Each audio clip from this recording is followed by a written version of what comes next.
Mheshimiwa Rais, leo tunapozungumzia kituo cha kuzalisha umeme cha Julius Nyerere, tunazungumzia sio tu kituo cha kuzalisha umeme, bali mfumo mzima wa miundombinu inayohitajika ili umeme huu uzalishwe, usafirishwe, uingizwe kwenye gridi ya taifa na hatimaye kuwafikia watumiaji kwa uhakika. Mheshimiwa Rais, ili kuhakikisha kwamba uwezo huu wa uzalishaji unaendana na uwezo wa kusafirisha umeme, serikali imeendelea kutekeleza miradi ya miundombinu ya usafirishaji inayohusiana na mradi huu moja kwa moja. Tukiwa pale Switchyard, Mheshimiwa Rais, tulikuonyesha line ambazo zinatoka hapa za kilovolti 400 kuelekea Chalinze, na ni majuzi tu Mheshimiwa Rais tumekamilisha mradi wa kilovolti wa msongo wa kilovolti 400 wa kutoka Chalinze kuelekea Dodoma, na hivi sasa umeme unaotoka Julius Nyerere unafika Dodoma kwa uhakika kabisa.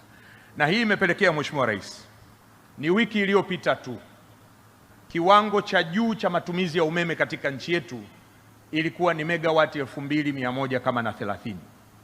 lakini mara baada ya kuwasha tu laini ile ya Chalinze Dodoma ndio tumefikia sasa kiwango cha juu cha megawati 2280. Hii ni ndani ya siku tatu tu. Tunavyoona Mheshimiwa Rais, kwa sababu kuna mradi mkubwa unaoendelea vile vile wa ujenzi wa laini ya kutoka Chalinze kwenda Mkuranga Kinyerezi,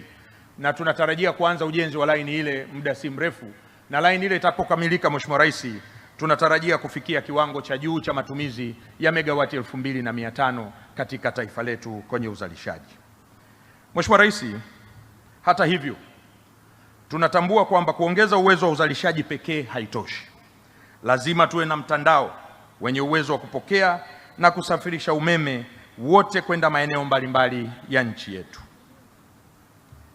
Ninayo furaha Mheshimiwa Rais kukuambia ya kwamba hivi tunavyoongea tuna laini ya TAZA ya zaidi ya kilomita 617 ambayo inatokea na yenyewe ni ya msongo wa kilovolti 400 ambayo inatokea Iringa, Mbeya, Songwe na kwenda kuingiza mkoa wa Rukwa katika gridi yetu ya taifa, na laini hiyo imefikia takriban 98% ya ujenzi wake Mheshimiwa Rais. Lakini sio tu laini hiyo ya TAZA, tuna laini ambayo Mheshimiwa Rais inatoka Songea Tunduru Masasi Maumbika, ambayo itapeleka umeme wa uhakika katika mikoa ya Lindi na Mtwara, ambapo kumekuwa kuna changamoto kubwa ya upatikanaji wa huduma ya umeme. Na hivi tunavyoongea Mheshimiwa Rais, mkandarasi yupo site na tayari yupo Tunduru, na hivi karibuni ataanza kutoka Tunduru kuelekea Masasi. Sambamba na miradi hiyo, serikali imeendelea pia Mheshimiwa Rais kuwekeza fedha katika kituo kikubwa